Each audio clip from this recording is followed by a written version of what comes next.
Good afternoon, Pirates fans. I'm Jim. Joining me today on the NS9 Postgame Show is Neil.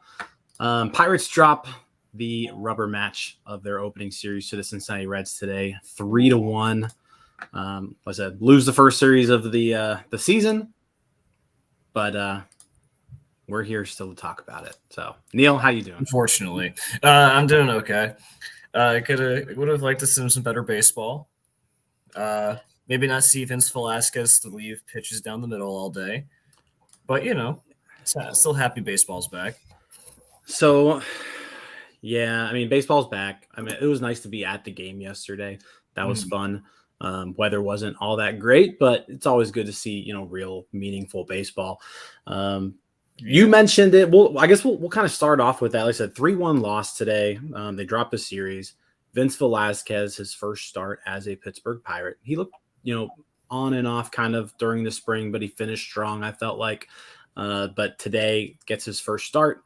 He goes 4 2/3 innings, gives up 5 hits, 3 runs, a walk, 3 strikeouts, 2 home runs.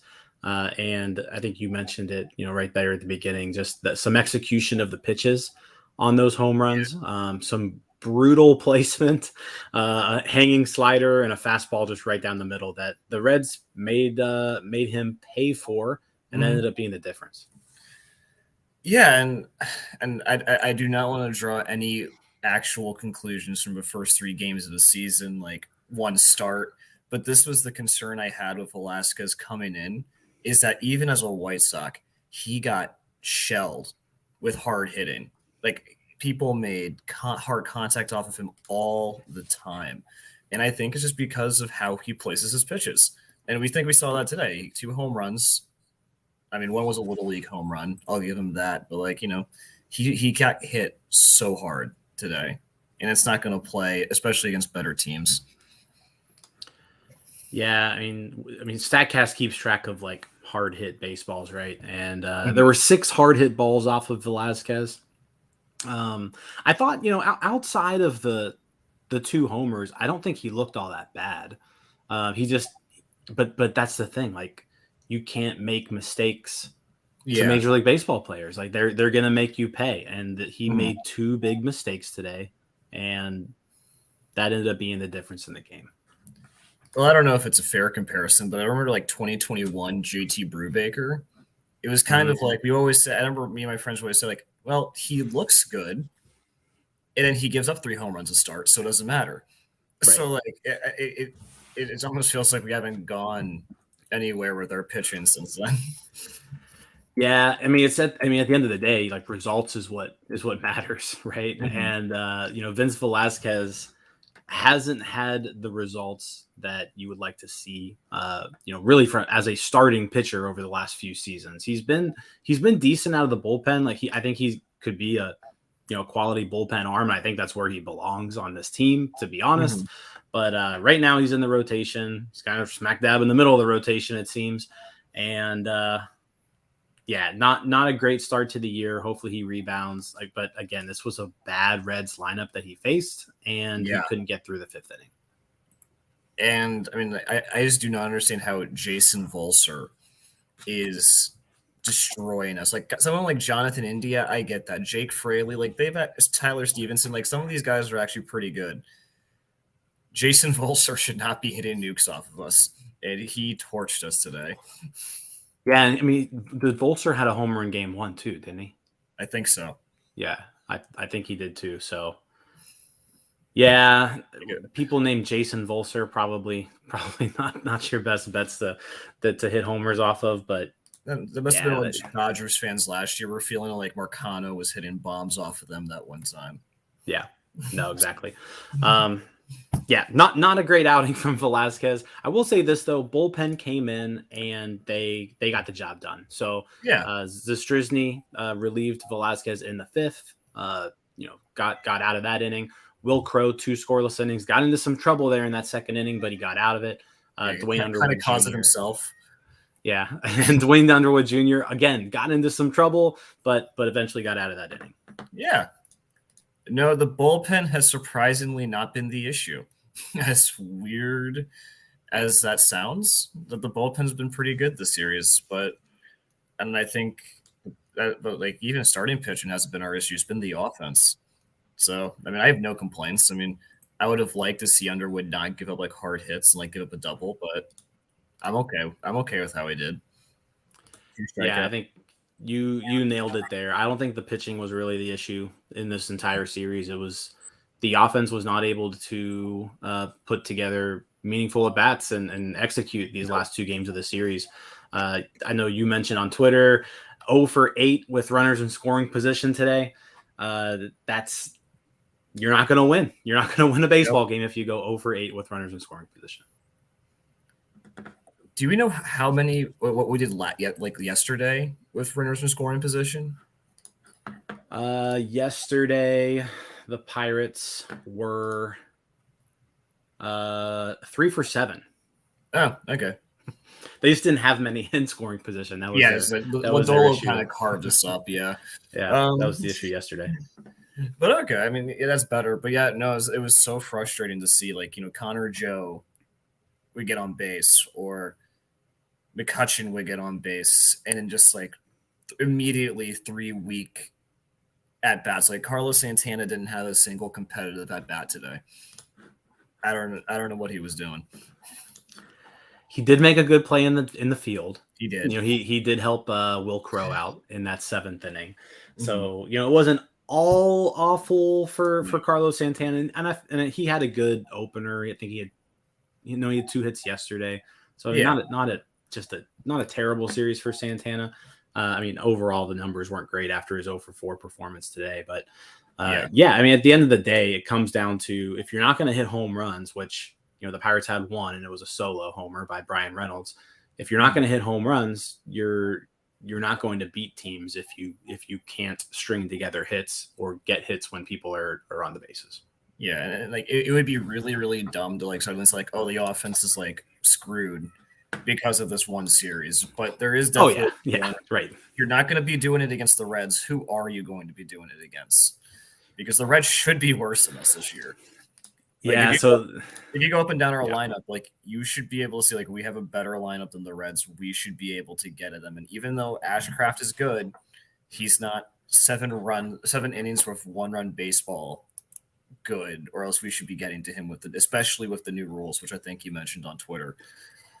Yeah, I don't even know if Ashcraft is good, to be honest with you. I buy Ashcraft as I kind of put him in the JT Brubaker tier of okay. Good back-end starter on any competing team. I think that's where I have him. We may disagree about Brubaker. Yeah, maybe. We're not going to see him for the season, so it's whatever. I'll say this: Ashcraft's to talk about Ashcraft a little bit, and going into the game, we saw the lineup. We heard on the broadcast about the reverse platoon splits last year. So it was a small sample size last year. He didn't pitch a ton, 19 starts, just a little bit over 100 innings. But right-handed batters did hit substantially better against Ashcraft than lefties. And now after really watching a full game of Graham Ashcraft, I can understand why that cutter. It looked pretty good. The velocity was there, the movement was there. He was sawing all those lefties off all day. We mentioned Santana.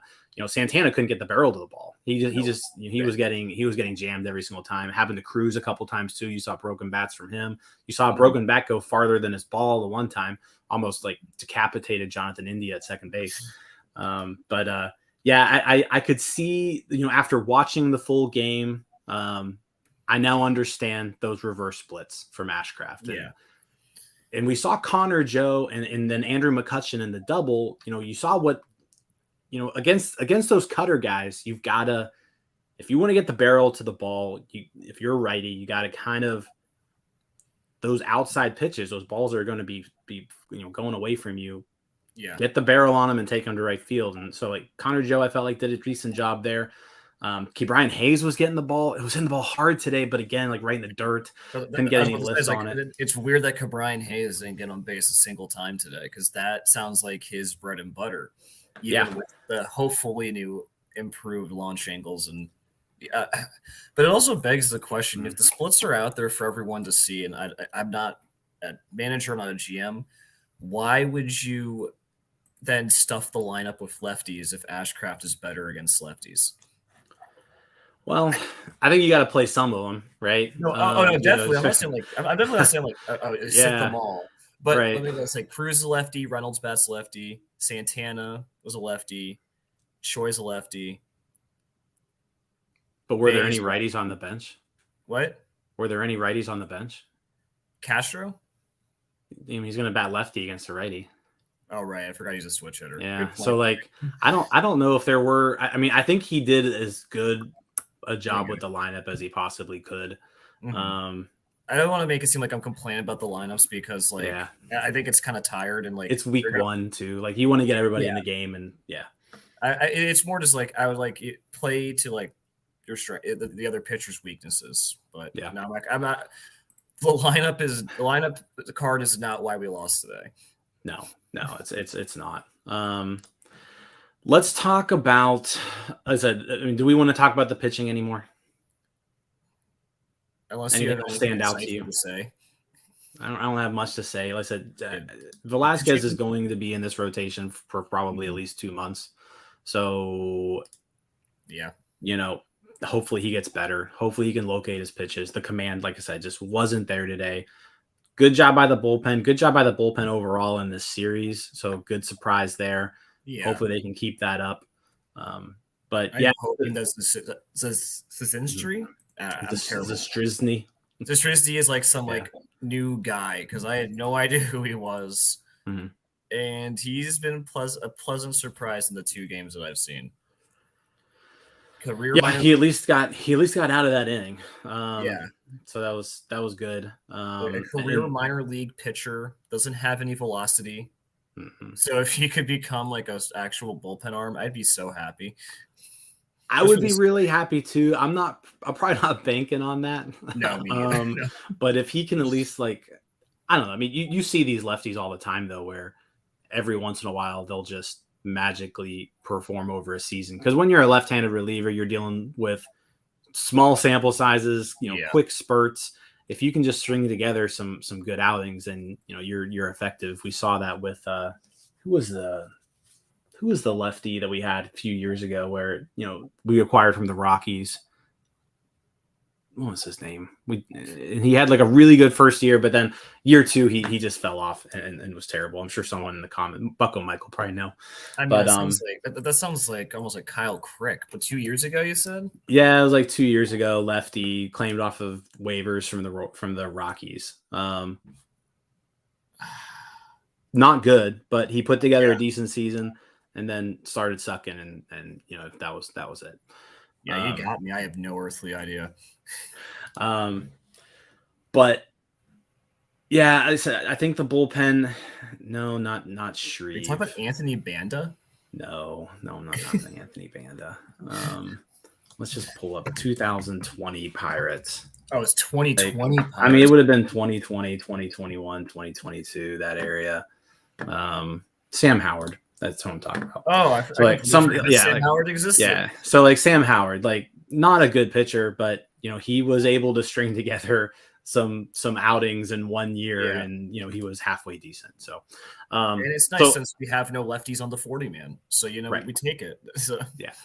So that's I mean, if Rob Zastrizny can be Sam Howard, then sure. Like Sam Howard for like 2 months in 2020, then let's take that. Yeah.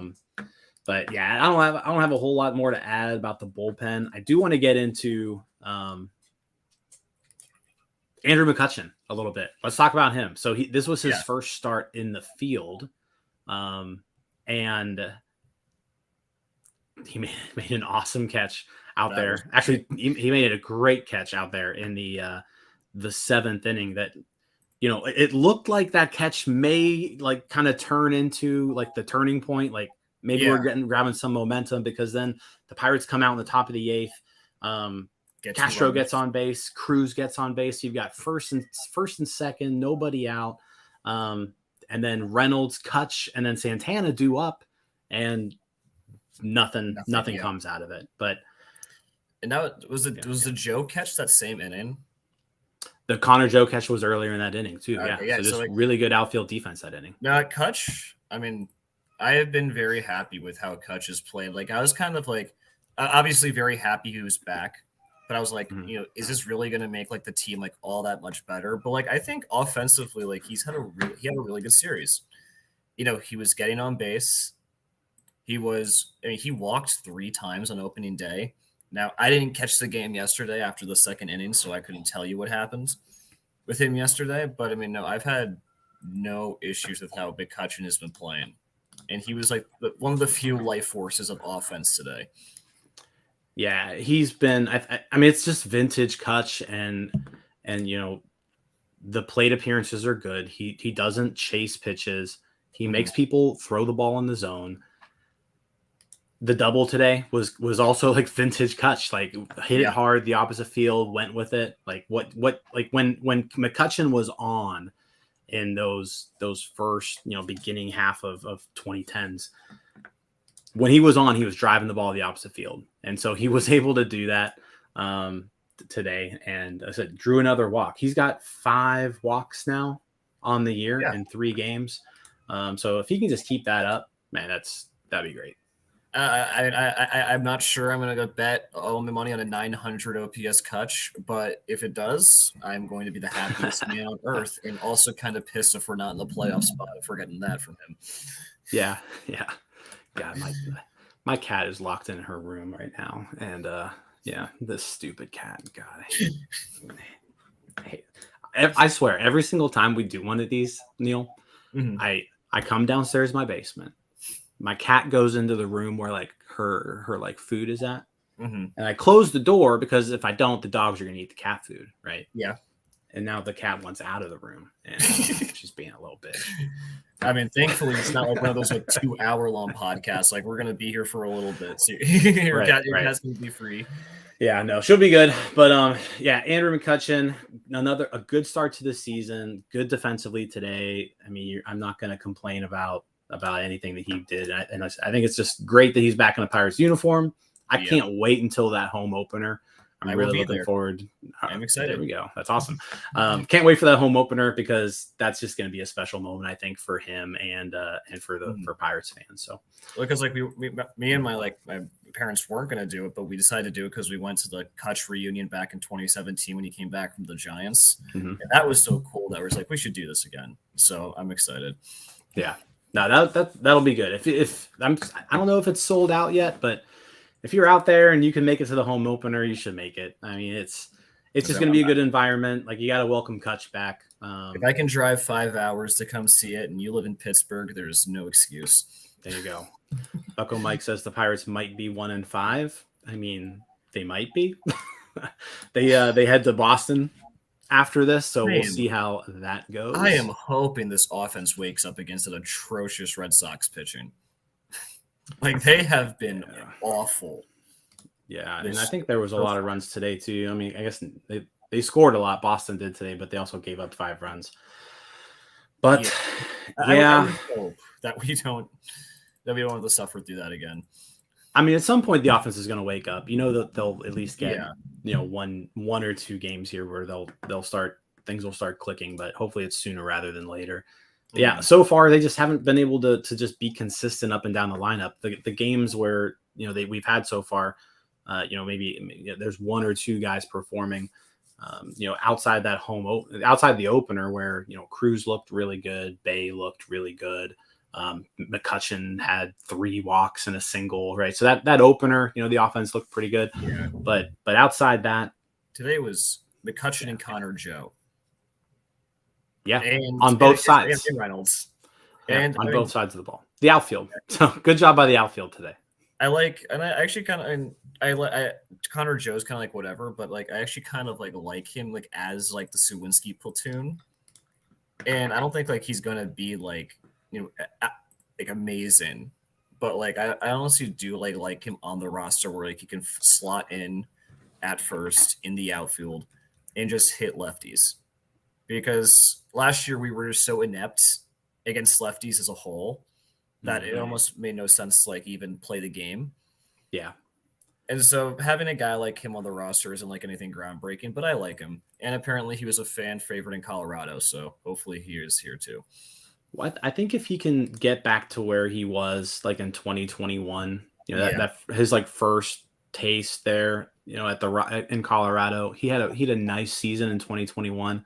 Not an everyday player, but platoon guy, good matchups, and he put together a nice season in 2021. 2022 saw him fall back a little bit more, which is how the Pirates were basically able to acquire him for nothing, right?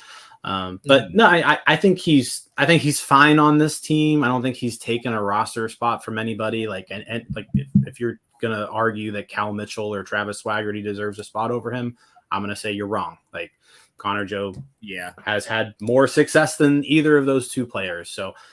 He deserves a spot on the roster. He deserves some playing time, especially against lefties. And like I said, in today's case where, Ashcraft is so good against lefties, it was the right call. It was the right call to put him in. And he had a good game. Yeah.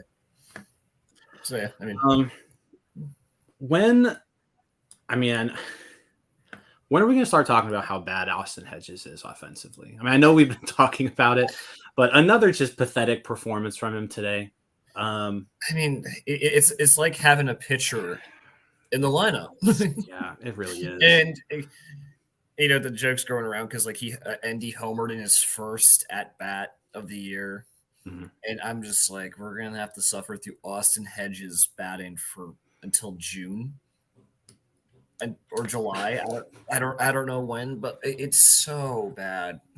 Let me ask you this question. So Austin Hedges is now 0 for 7. Does Austin Hedges, do we see a batting average from Austin Hedges that starts with the number 2 this season at any point in time? No. I mean, unless my math is off and he gets to 200 if he goes out and gets a hit in his next at bat.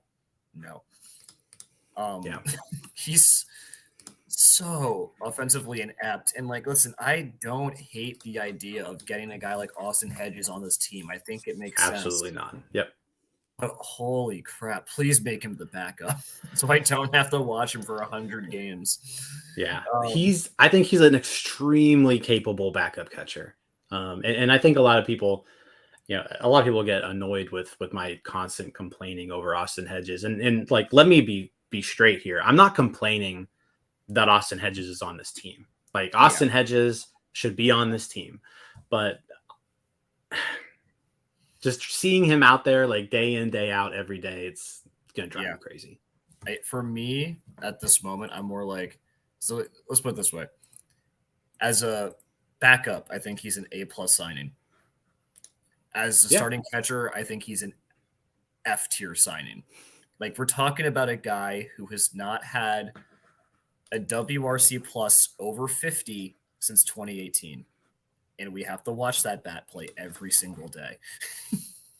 And 50 is like, that's really low. Like, he's at Josh Meter levels of hitting. Maybe worse. Steven Brault never had batting numbers that bad. And he wasn't a catcher. He was a pitcher. So, I mean, Steven Brault, I guess he did a couple times, but Steven Brault's last full season, he had a 105 WRC plus. Just wild. So I mean, I don't want to talk about Hedges too much, but I guess, and I mean, it delays the backup too, and like you're not gaining anything there. So I'd rather him start than delay. Exactly. Yeah. I think someone mentioned this. I forget who. It's like they're happy delays on the roster just because someone like him deserves to accrue as much MLB service time as possible. But I don't want to see him actually play. Let him do that on another team too. Yeah, we can trade him to the Reds like we did with Kevin Newman. Like, Brian Reynolds home run, his first of the year. He's slugging 500 after that. Decent series for him, I guess you could say. But I would say the underlying metrics of Reynolds this series has been really good. Like every single time he hits the ball, he is popping up dark red on Savant. It hasn't been like the prettiest results yet. Like he's batting like 250, but like he is mashing the ball. And I think a lot of people are jaded from last year where he was like a slow starter. If he keeps doing this, I don't see slow starter unless he just gets unbelievably unlucky. Yeah. Because the amount of hard contact he's making on a daily basis, he was doing it in spring training too. I'm very encouraged by it. Pretty much the only thing I'm encouraged about right now is surrounding Brian Reynolds, but very happy. Two hard hits yesterday.